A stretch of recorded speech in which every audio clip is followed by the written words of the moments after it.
In 1972, the pinnacle of human gaming technology was Pong, 2 rectangles and a dot. 40 years later, we have photorealistic 3D simulations played by millions simultaneously. VR headsets place you inside entirely simulated universes. Artificial intelligence is populating those worlds with characters that think, react, and feel real. Now project that forward, not by 40 years, but by 10,000 years, or a million. It was this exact trajectory that led Elon Musk to famously state that the odds we are living in base reality, meaning the original, actual physical universe, is 1 in billions. Think about that. It's not just a sci-fi trope anymore.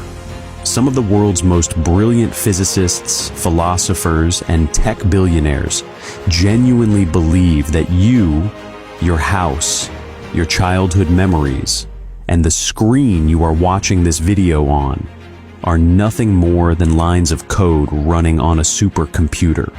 Today, we're going down the ultimate rabbit hole. We aren't just looking at the theory, we're looking at the actual evidence. The glitches in our physics, the mathematical codes hidden in the universe, and the terrifying philosophical trap that proves we might already be trapped inside a cosmic PlayStation. To understand why scientists take this seriously, we have to look at 2003. Oxford philosopher Nick Bostrom published a paper that changed everything. He didn't just guess we were in a simulation. He proved mathematically that one of 3 things must be true. It's called Bostrom's trilemma, and you have to pick one. Choice number 1, fractions of civilizations never reach a technologically mature stage. Basically, every advanced civilization wipes itself out via nuclear war, climate collapse, or killer AI before they get the tech to build a simulated universe. Optimistic, right? Choice number 2, civilizations reach that advanced stage, but they just lose interest in running simulations. Maybe they find it unethical to create simulated minds that can feel pain, or they just get bored. Choice number 3, we are almost certainly living in a simulation right now. Think about the math. If choice 1 and 2 are false, it means advanced civilizations do survive, and they do run simulations. If they have that kind of computing power, they wouldn't just run one simulation. They'd run billions of them. Ancestor simulations, alternate history simulations, universe sims. That means there would be one base reality and billions of simulated ones. If you pick a random conscious mind out of that total pool, what are the odds you're the one in the original universe? It's statistically 0. Okay, so the math says it's likely. But where's the proof? If you've ever played a massive open-world video game like Cyberpunk or GTA, you know that developers have to use tricks to keep the game running smoothly without crashing the hardware. Guess what? Our universe does the exact same thing. Take quantum mechanics. In the famous double-slit experiment, scientists discovered that subatomic particles change their behavior based entirely on whether they are being observed. When no one is watching, they exist as a wave of infinite possibilities. The moment a conscious observer looks at them, they snap into a definite position. In gaming, we call this procedural rendering.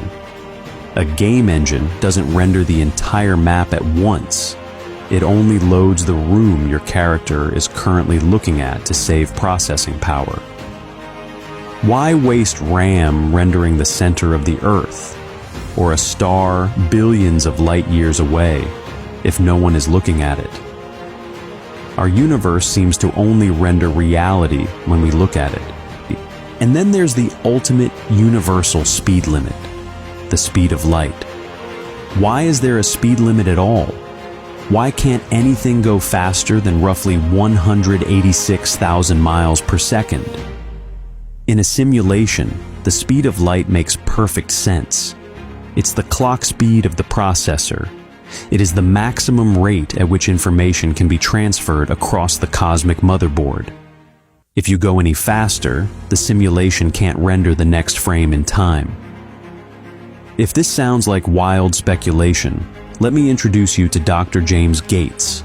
He is a theoretical physicist, a world-renowned expert on string theory and supersymmetry.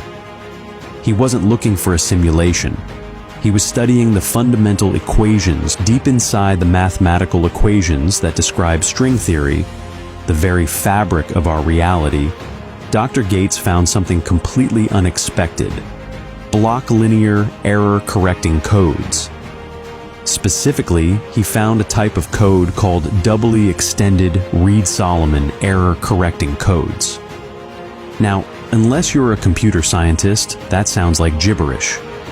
But that exact type of code is what makes your internet browser work. It's what search engines use to fix data corruption when transmitting files. Why is internet browser code embedded in the equations that describe the behavior of quarks and electrons? Why does the universe have a built-in mechanism to correct errors in its own data? This brings us to the most unsettling question of all. If this is a simulation, who built it, and why? Are we a history project created by our own descendants in the year 3000, trying to see where their ancestors went wrong? Are we a cosmic zoo, a giant battery, or maybe we are just a background simulation running on an alien teenager's laptop, and they've gone downstairs to eat dinner, leaving our universe running on loop for 14 billion years? Think about NPC AI. We are currently building non-player characters in games that can converse, think, and adapt. If you give them enough complexity, those NPCs will eventually start asking themselves, why am I here? Is there a creator? They would look up at the sky of their game and invent religions to explain the developer. To them, a patch update would look like a miracle. A system wipe would look like the apocalypse. Are we any different? At the end of the day, simulation theory changes how you look at everything.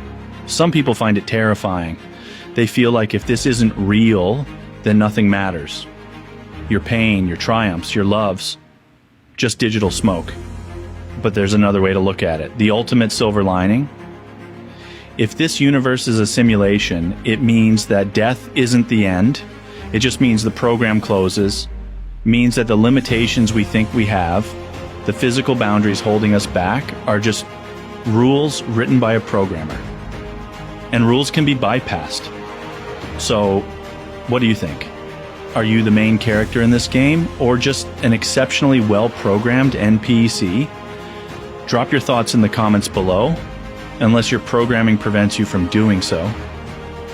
Don't forget to hit that subscribe button to keep your feed updated with the latest reality patches. See you in the next frame.